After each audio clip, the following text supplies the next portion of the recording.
ओम शांति। आज का टॉपिक है सदा शुभ चिंतन करें। तो आइए समझते हैं कि हम सदा शुभ चिंतन कैसे करें। सदा शुभ चिंतन करना अर्थात अपने मन को शुभ, निर्मल, पवित्र विचारों से भर देना।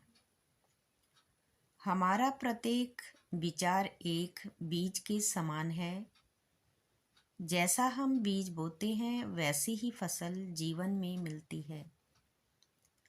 यदि हमारे विचार शुभ होंगे, हमारा चिंतन शुभ होगा तो परिणाम भी शुभ होंगे। शुभ चिंतन का अर्थ है मन में अपने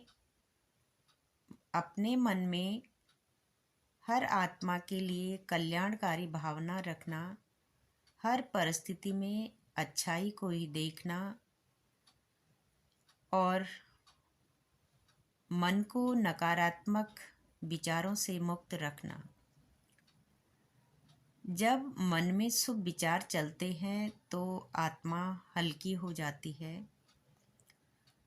मन की शांति, मुख में मधुरता और कर्मों में सरलता स्वतः प्रकट होती है। जब हम शुभ चिंतन करते हैं तो वातावरण में भी सकारात्मक ऊर्जा फैलती है। ऐसे शुभ विचार दूसरों को भी सुख और प्रेरणा देते हैं। जो शुभ चिंतन करते हैं वे सदा ईश्वर की कृपा के अधिकारी बनते हैं। शुभ चिंतन आत्मा की सबसे बड़ी शक्ति है, जो कि हर कठिनाई को सहजता से पार कर देती है।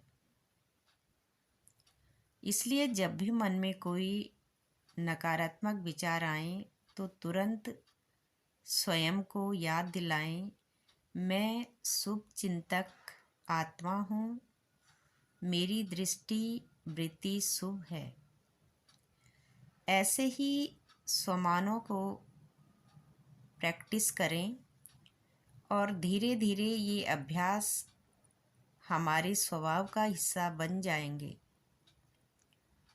फिर चाहे कोई भी परिस्थिति क्यों ना आए, उसमें हमारा मन सदा शांत और शुभ बना रहेगा।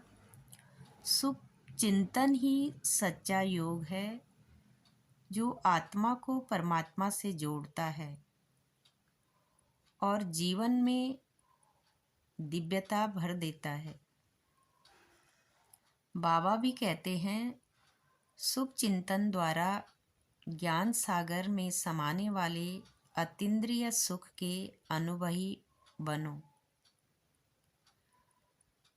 जैसे सागर में रहने वाले जीव जंतु सागर में समाये होते हैं, बाहर निकलना नहीं चाहते। मछली भी पानी के अंदर रहती है, सागर और पानी ही उसका संसार है।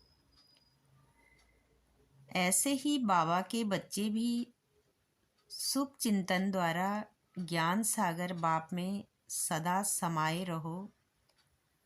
जब तक सागर में समाने का अनुभव नहीं किया, तब तक अतीन्द्रिय सुख के झूले में झूलने का, सदा हर्षित रहने का अनुभव नहीं कर सकेंगे।